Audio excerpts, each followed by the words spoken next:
अस्सलाम वालेकुम students, welcome to my YouTube channel easy solutions of mathematics. पिछले 4 lectures में मैंने आपको लीनियर डिफरेंशियल इक्वेशन बताया, होमोजीनियस, नॉन होमोजीनियस, और इसके अलावा मैंने होमोजीनियस इक्वेशंस को सॉल्व करने के 3 केसेस थे और उनके साथ मैंने आपको एग्जांपल्स भी बताई हैं। अगर किसी ने वो वीडियोस नहीं देखी तो प्लेलिस्ट में जाके मेरे चैनल पे जाकर वो वीडियोस वो देख सकता है। अब नेक्स्ट उन तीनों केसेस की मैं अब आपको मिक्स कुछ एग्जांपल्स करवाऊंगी जो थोड़ी सी डिफरेंट है और थोड़ी सी कम्प्लेक्स भी हैं। उनको हम किस तरह सॉल्व कर सकते हैं और उनका सोल्यूशन हम किस तरह लिख सकते हैं।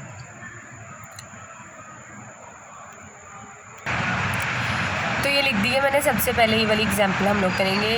ये mathematical method by SM. Yusuf book है, उसके एक्सरसाइज के ये क्वेश्चंस है जो मैं एज ए एग्जांपल करवा रही थी। तो अगर किसी के पास वो बुक है तो वो वहाँ से एक्सरसाइज की प्रैक्टिस करे, अगर वो नहीं है तो कहीं से भी कर ले। मेन फोकस हमेशा मैं कहती हूँ कि हमारा कॉन्सेप्ट पे होता है। अगर हमें कॉन्सेप्ट मिल जाए तो हम कोई भी क्वेश्चन सॉल्व कर सकते हैं। सबसे पहले हमारा जो क्वेश्चन होता है हम उसकी कैरेक्टरिस्टिक्स इक्वेशन लिखते हैं और देन हम उसके फैक्टर्स बनाते हैं।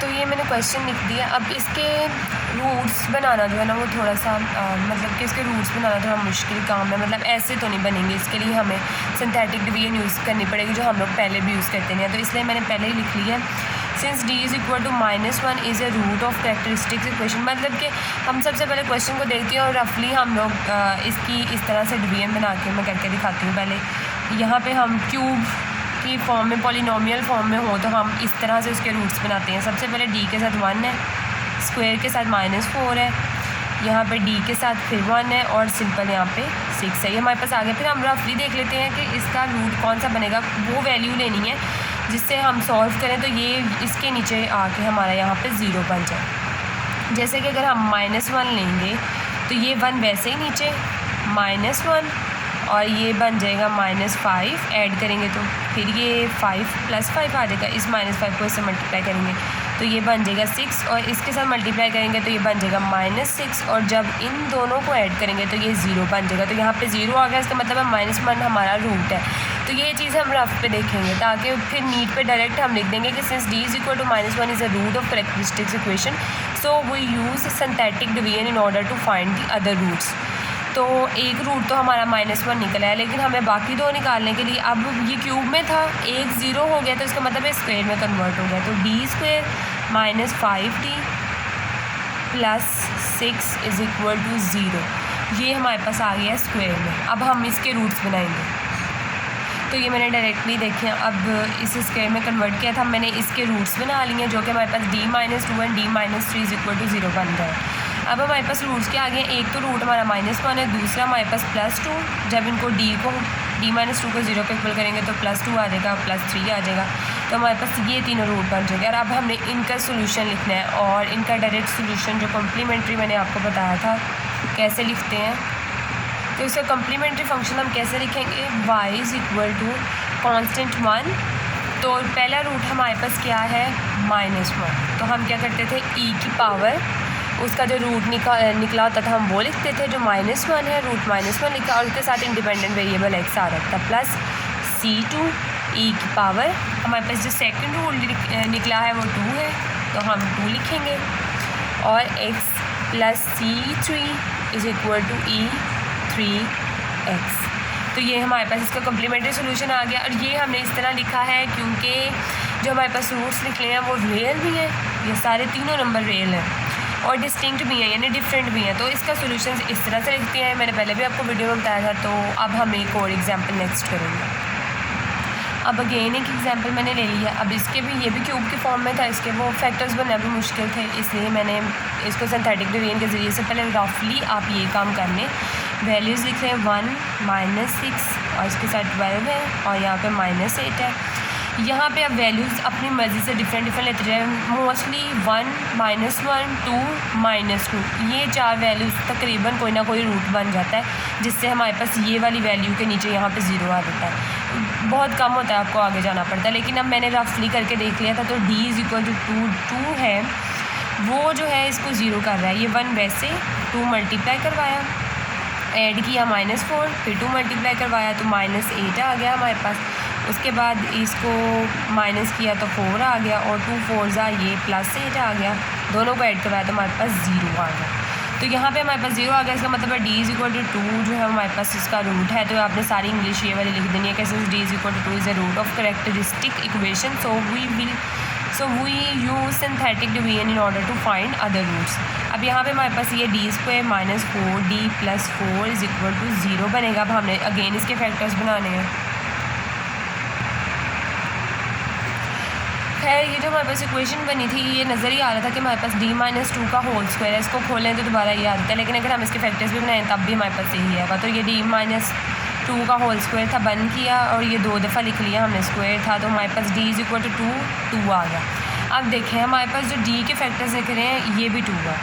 3 रूट्स हो गए हमारे पास जो d के बन रहे हैं, एक ये वाला रूट और 2 यहाँ से निकला है 2 2। तो ये रिपीटेड रूट्स हो गए, तीनों रिपीटेड रूट्स। तो रिपीटेड रूट्स का सोल्यूशन लिखना मैंने कैसे बताया था कि वो हमने लिखना है उसका सोल्यूशन इज़, मैं डायरेक्ट लिख रही हूँ, आप लोग लिख लीजिएगा।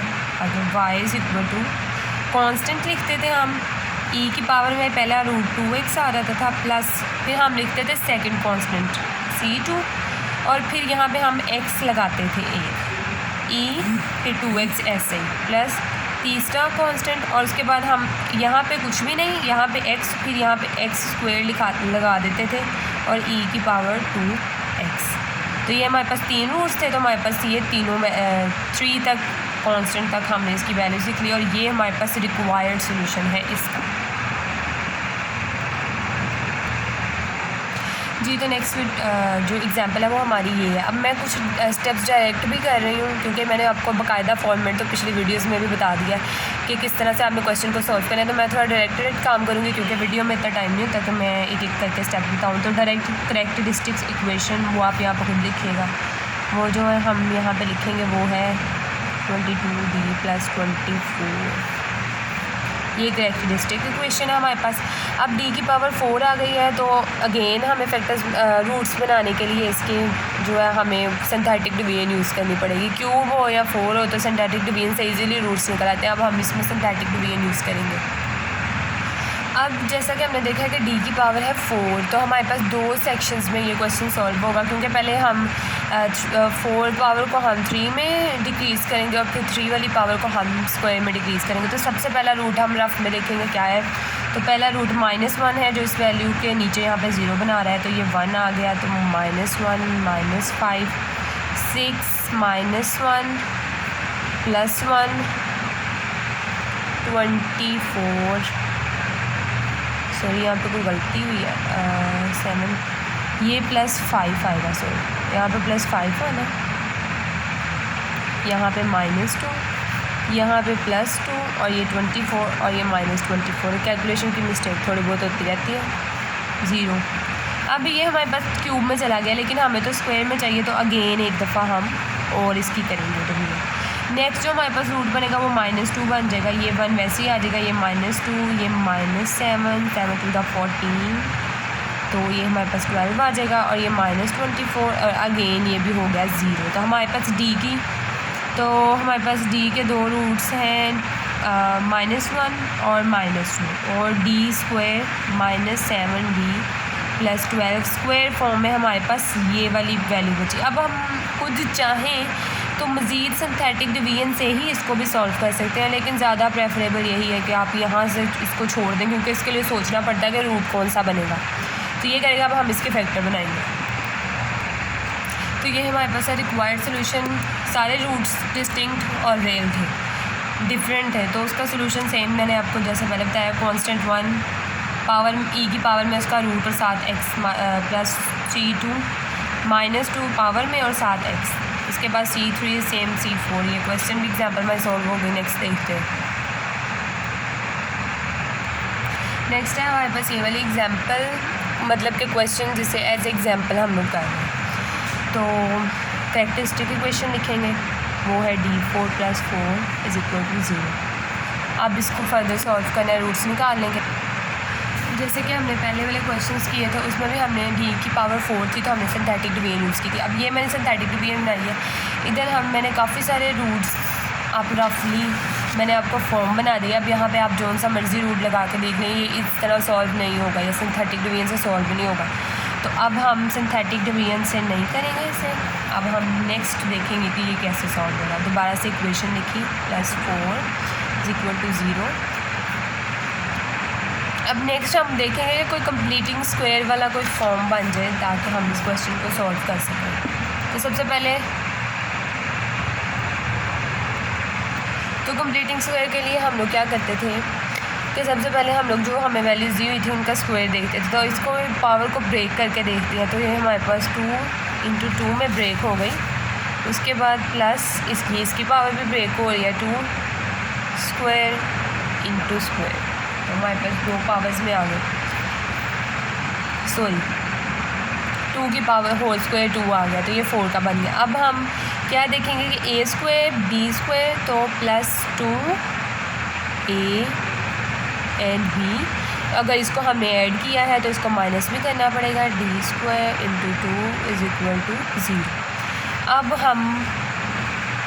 अब हम क्या करेंगे, अब ये वाला जो हमारे पास स्क्वायर, इसको बंद करेंगे। स्क्वायर +a² + b² + 2ab का बनता है a + b का होल स्क्वायर, और साथ -2 × 2 4 d² = 0। अब ये हमारे पास बन गया। अब हमें एक और फार्मूला का पता है, वो फार्मूला ये है कि a² - b² = a + b। ये बहुत दफ़ा पढ़ा है हमने बचपन से, तो ये वैसे मैंने लिख दिया ताकि पता चल जाए, कन्फ्यूजन ना हो। तो इसको ब्रेक करेंगे, ये a² है, ये b है। इसको अगर हम ऐसे कर लें कि ये 2 बना लें और इसको ऐसे कर लें, तो वही बात हो जाएगी सेम कि 2d का स्क्वायर। तो a² - b², तो हमारे पास एक दफ़ा a + b में आ जाएगा, a × -2b प्लस में, एक दफ़ा दरमियान में प्लस आ जाएगा, और एक दफ़ा हमारे पास इनके दरमियान में आ जाएगा माइनस, और ये हम = 0 कर देंगे। अब ये भी 0 के इक्वल, b² + 2d अरेंज कर लेंगे, +2 = 0, और ये भी 0 के इक्वल आ गया, d² - 2d + 2 = 0। अब हम इनके फर्दर फैक्टर्स बनाएंगे, इसके भी फैक्टर्स बनाएंगे, इसके भी फैक्टर्स बनाएंगे, जो वैल्यूज आएंगे उनके रिस्पेक्ट से हम लोग इसका सोल्यूशन लिखेंगे। अब इनका नज़र आ रहा है हमें इनके फैक्टर्स नहीं बन रहे किसी भी तरह, तो अब हम इसका यूज़ करेंगे क्वाड्रेटिक फार्मूला से। क्वाड्रेटिक फार्मूला से इनके रूट्स क्या बनते हैं वो मैं निकाल के आपको दिखाती हूँ। तो हमने अलग-अलग क्वाड्रेटिक फार्मूला से दोनों को कर लिया है सॉल्व, ये देखिए मैंने आपके सामने किया है, और हमारे पास ये रूट्स बन गए हैं। ये वाली जो कैरेक्टरिस्टिक इक्वेशन थे उसके ये वाले दोनों रूट्स बने हैं। अब ये दोनों कम्प्लेक्स है, तो इनके रिस्पेक्ट से हम इसका लिखेंगे सोल्यूशन। अब मैंने यहाँ से 2 ऊपर से भी कॉमन लिया, नीचे से भी कॉमन लेके इनके 2 को कट कर दिया। यहाँ से आपने कंफ्यूज नहीं होना, ये वाला। अब ये मैंने नेक्स्ट पेज के ऊपर दोनों रूट्स लिख लिए हैं। अब इन दोनों के रिस्पेक्ट से हमने इसका सोल्यूशन लिखना है। मैंने जैसे कि पहले इसको देख लेते हैं। ये 2 वैल्यूज़ हैं, एक दफ़ा प्लस में होता है, एक दफ़ा माइनस में होता दिया हुआ। तो सबसे पहले हम इसके रिस्पेक्ट से सोल्यूशन लिखेंगे। y = कॉम्प्लीमेंट्री फंक्शन ऊपर आप लोग खुद लिखेंगे, लिख के कॉन्स्टेंट 1, ये हमारे पास एक रियल नंबर है, प्लस के लिए भी और माइनस के लिए भी ये सेम है। ये हमारे पास एक रियल नंबर है। जैसे मैंने आपको जब कॉम्प्लेक्स का केस 3 करवा रही थी तब भी मैंने आपको बताया था इसका सॉल्व करना। अगर किसी को नहीं पता तो जाकर मैं वो वाली वीडियो देख लें। C1 cos ऑफ आयोटा के साथ, पॉजिटिव आयोटा के साथ भी 1 है, नेगेटिव आयोटा के साथ भी 1 है, तो यहाँ पे 1 x एंगल में 1 है। अधिक लिख लें या ना लिखें कोई इसका फ़र्क नहीं पड़ता। C2 sin ऑफ 1x, ये हो गया हमारे पास इसका। और मैंने बताया था कि ये तो हमारे पास इस आयोटा वाली वैल्यू के लिए सोल्यूशन हो गया। लेकिन अब हमारे पास जो नेगेटिव वैल्यू है उसके लिए हम दोनों के साथ है नेगेटिव वैल्यू, प्लस वाले के साथ माइनस वाले के साथ भी, तो हम बाहर इसका रूट लिख लेंगे 1 × x। रियल पॉजिटिव नंबर का हम इस तरह नेगेटिव हो या पॉजिटिव हो तो रियल नंबर हो तो हम उसका सोल्यूशन ऐसे लिखते हैं प्लस। और नेक्स्ट ये है इसका भी एक रियल पार्ट है, उसके लिए हमने बाहर लिख लिया, उसकी पावर में 1x आ गया, इसके साथ पॉजिटिव था तो उसके साथ भी पॉजिटिव आया। ये पॉजिटिव और नेगेटिव आयोटा के लिए हमने अंदर उसकी वैल्यूज़ लिखनी है। उम्मीद है आपकी आज की वीडियो आप लोगों को समझ आई होगी। अगर किसी को कोई परेशानी हो, कोई मसला मतलब कहीं से समझ नहीं आई, तो वो मेरी पिछली जो 3-4 लेक्चर्स मैंने इस पर बनाया वो देख लें तो ज़्यादा अच्छी समझ आ जाएगी।